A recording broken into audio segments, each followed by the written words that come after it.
On October 25th, 2022, James Gunn and Peter Safran were announced as co-CEOs of DC Studios. Then on December 14th, it was revealed that Gunn would be making a new Superman movie, Henry Cavill was out, and the DCEU as we knew it was over. At the time, a lot of people, including me, and I'll be honest, I never had actually watched Zack Snyder's Superman movies. I formed my opinions entirely based off of the bad fake criticism from idiots on the internet. I was ecstatic for the new Superman movie. In the eyes of many comic book fans, Snyder's Superman had destroyed the image of the character for general audiences, adding other darker depictions like Injustice Superman, and these fans were hyped that James Gunn will finally give them their hopeful Superman that will restore the public's understanding of this beloved character. And that's when the Hopecore trend started. Like, I really remember seeing these edits all throughout 2023 up until the release of Superman. People would talk about Superman being a symbol of hope, and the edits all look the exact same. It usually would be like a panel from Grant Morrison and Frank Quitely's legendary All-Star Superman, and then they'd have the "He's a star man waiting." Then they declare that James Gunn would finally give us the hopeful Superman. It's not a Superman song. Blah, blah, blah, blah. By the way, if I sound weird, it's because I'm a little bit sick right now. But here's the thing: none of these people actually read comic books. They just looked at the covers without understanding the context or nuance of the character. The second someone says that Superman is a symbol of hope,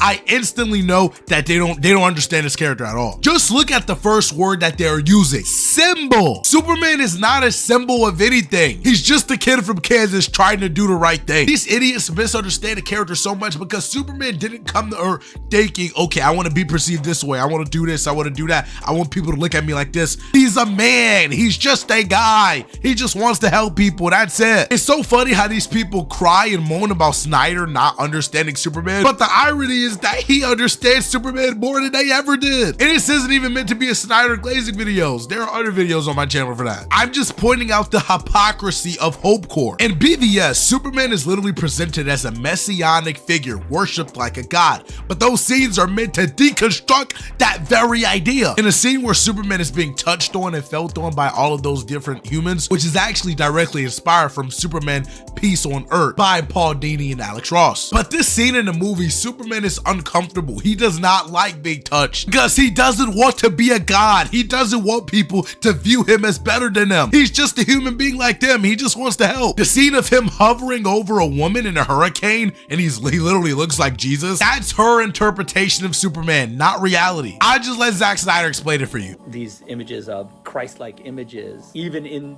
the context of like I'm rescuing someone, you understand how the lines could get blurred for normal humans.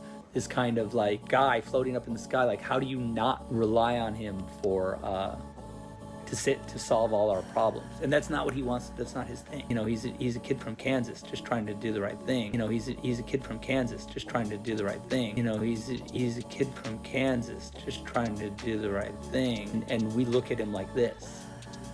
We ask a lot of him. This same thing applies to the comics. Superman was never originally called a symbol of hope. From his very first appearance, he was called a champion of the oppressed. He was about helping the little guy, punching out fascists, and standing up for people who couldn't stand up for themselves. And let's be real for a second. If saving people and being a good hero automatically makes you a symbol of hope, and that literally qualifies every superhero, why isn't Jon Stewart called a symbol of hope? Why isn't the Atom called a symbol of hope? When people call Superman a symbol of hope, what they are doing is projecting. You call him a symbol of hope because he reminds you of religious figures, and it's not really your fault. This is kind of how a lot of comic book fans have been trained to think, through imagery. A lot of Superman covers have him just floating in the sky, sitting on clouds. Even All-Star Superman did it. You know, he's standing in the sun, he has this smile to him, and that's just not the character of Superman. That's not who he is. He's supposed to be grounded. He's supposed to be on the floor fighting. If Superman makes you feel hope, that's awesome, but at least admit that it's a projection. Don't come to my page moaning and crying, oh my god, you don't understand Superman because you said he's not a symbol of hope. Shut up. Grant Morrison himself, the writer of All-Star Superman, literally said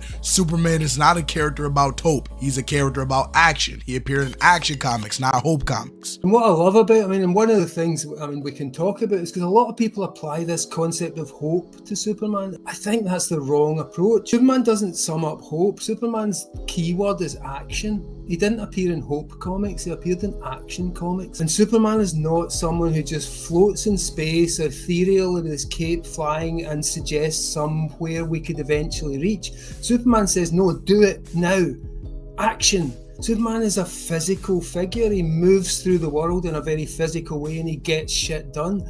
And I think that's way more important. Superman is not an idea. He does not see himself as an idea. He does not want praise. He didn't want to inspire anybody or give people hope. He just wants to help. And that is way more powerful than boiling him down to a cliche symbol. Superman is way more about inspiration than he is about hope. My friend Tommy from the Worldatwarcomics podcast, go check it out. I appeared on a few episodes. He actually interviewed Jeff Johns, and Jeff Johns started talking about Doomsday Clock, which is a very Superman-centric story. It's literally about how Superman mows the DC universe, how the DC universe revolves around him in a literal and meta way. And you notice when Jeff is talking about the book, he never uses the word hope. Doomsday Clock I put in there too because that's really a Superman story, and that story ultimately is about, Superman is the most influential character in history and that in existence, and what a man of action and inspiration can do and affect.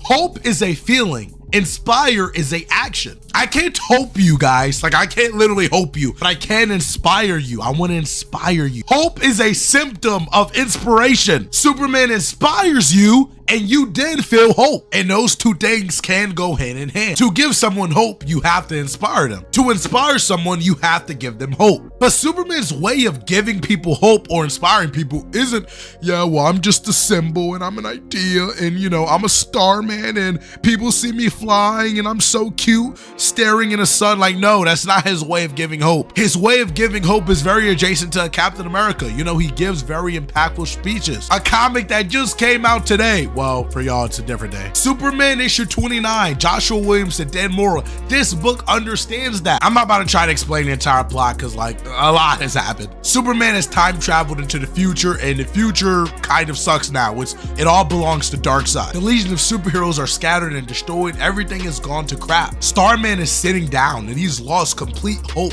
and faith in everything. He doesn't see any more point in fighting. Superman gets down and he says, Starman, Dom, my old friend, you and I have had a few adventures together in your time and mine. You're part of a long line of heroes, a legacy that goes back to before me, a part of our past, present, and future. I know the Legion started because you were inspired by me, but I was inspired by you. You have earned your role as the future's heroes countless times without my help. The future is unwritten. We still have a chance even now in your darkest hour. And he says, we find Booster Gold. That right there, that's how you do a inspiring, hopeful Superman. Superman gives people hope through his words. He's not a symbol for it, but it doesn't really make sense narratively or thematically for Superman to be a hopeful figure for humans, because although he is human in nature, he still is a god. He doesn't have to worry about death. He will far outlive all of us. Superman is privileged. That's a fact. And this is why I think Barry Allen kind of works better as that hopeful figure. I feel like to truly be a real good beacon of hope, you kind of have to have a traumatic past. Clark Kent didn't really have that bad of an upbringing. His upbringing was actually very good. Sure, he lost his home planet. That sucks. But he didn't even remember any of it. You know what I'm saying? He had good, loving parents. They had decent money. He lived in the Midwest. They instilled good values and morals in him. So it's like he didn't have that tragic of an upbringing. It's not really hard for Superman to still try to feel hope in the future because he already has everything good. But Barry Allen is different. Barry Allen, his dad literally murdered his mom, and he knows that isn't true, but that haunted him. Having to lose both of his parents that destroyed the character. It's super duper ironic because he gets the Speed Force that gives him the powers to always run forward and can keep his eyes in front of him. Yet he can never stop looking back. He's always looking into the past. That is a far more compelling story about hope, a character letting go of his past trauma and finding hope in the future. Character that's human. Barry Allen is human as hell. He's more human than Superman. I get it, like it's like trendy to say, Superman's the most human of them all. And like it sounds good, but be for real, he's not. He doesn't have to worry about debt. He doesn't have to worry about food. He doesn't really need to worry about housing and stuff. The guy can fly. You literally can fly. You're not human, bro, and that's okay. And I feel like Geoff Johns, who's a lifetime Superman fan, a huge Superman fan, I feel like he wrote Barry Allen to get the Blue Lantern ring for a reason. Superman is a compelling character, okay? Like he's the center of the DC universe. He's the center of superheroes, period. People need to stop calling him a symbol. He's not a symbol. That's a projection. He's just a man who's flawed, who's privileged, and he just wants to do the right thing.